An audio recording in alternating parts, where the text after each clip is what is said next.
नमस्कार, मैं अजय प्रताप। आप देख रहे हैं न्यूज़ ऑफ फतेहपुर। आइए रुक करते हैं खबरों की ओर। जनपद बांदा में केंद्रीय मंत्री अनुराग ठाकुर पहुंचे। बांदा रोड शो में हुए शामिल। भारतीय जनता पार्टी के पक्ष में वोट करने की अपील। पत्रकारों से बात करते हुए उन्होंने बताया कि भारतीय जनता पार्टी को फिर से जनता का आशीर्वाद मिलेगा और भारतीय जनता पार्टी की फिर उत्तर प्रदेश में सरकार बनेगी। समाजवादी पार्टी पर निशाना साधते हुए उन्होंने कहा कि अखिलेश यादव 10 मार्च के बाद फिर वही ईवीएम का रोना रोएंगे और भारतीय जनता पार्टी की सरकार बनेगी। आपको बताते चले कि भाजपा के मंत्री अनुराग ठाकुर व सदर विधायक प्रकाश द्विवेदी के नेतृत्व में बांदा के जीआईसी मैदान से एक विशाल रैली निकालते हुए महाराणा प्रताप चौक, police line, jail road, Katra, Balkhandi नाका, छोटी बाजार, कोतवाली होते हुए पूरा नगर भ्रमण किया गया।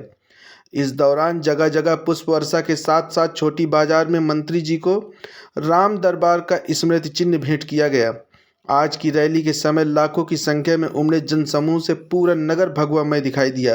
रिपोर्ट श्रीकांत श्रीवास्तव के साथ। के दौरे पे आए हैं, आज आखिरी दिन है चुनाव का। और भी जगह आप गए हैं, क्या स्थिति लग रही है यहाँ? मैं सबसे पहले तो बुंदेलखंड के अपने सभी भाई और बहनों का आभार प्रकट करता हूँ, जिन्होंने सदा भारतीय जनता पार्टी का 2017 में भी और 2019 में भी एक तरफा समर्थन किया, आशीर्वाद दिया। और इस बार की लहर भी बताती है कि बुंदेलखंड में पूरे में कमल कमल और केवल कमल ही खिलने वाला है।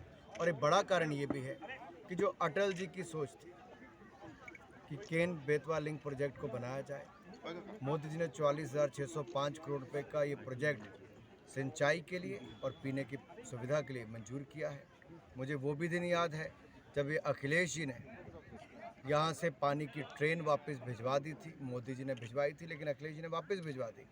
अब मोदी जी ने हर घर को नल से स्वच्छ जल देने की शुरुआत की है। इस इलाके में बहुत बड़ा बदलाव आया है, आगे और करना है। यहाँ के एक्सप्रेसवे की बात करूँ, मेरा पहले भी आना हुआ, मैंने तब भी देखा था सड़कों की क्या हालत थी, लेकिन 5 वर्षों में बहुत सुधार हुआ है।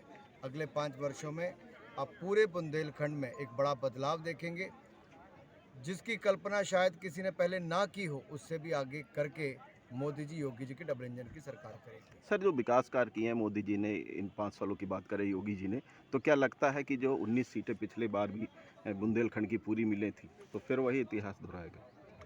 100% रिजल्ट पिछली बार भी बुंदेलखंड ने दिया था, इस बार फिर देगा और तभी भाजपा 300 पार होगी। मैं ये कहना चाहता हूँ, गरीब कल्याण के लिए जो मोदी जी, योगी जी ने किया है, उसको निरंतर आगे जारी रखना है।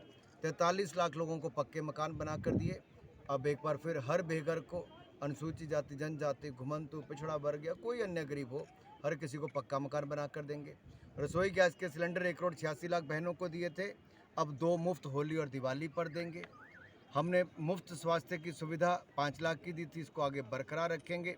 15 करोड़ परिवारों को, 15 करोड़ लोगों को 2 बार महीने में मुफ्त में राशन दिया। ये हमने आपदा के समय किया। 28 करोड़ वैक्सीन लगाने का काम किया। वहीं हर घर को शौचालय बनाने का काम भी किया है। बिजली भी हर घर तक पहुंचाई है। ये कल्पना सपा बसपा कभी नहीं कर पाती थी, इसलिए सपा बसपा कांग्रेस की पहले भी सफाई हुई, इस बार फिर पूरी तरह से साफ करके दिखाएगी हमारी बुंदेलखंड की जनता करके। 400 का दावा कर रहे हैं अखिलेश जी, क्या स्थिति रहेगी?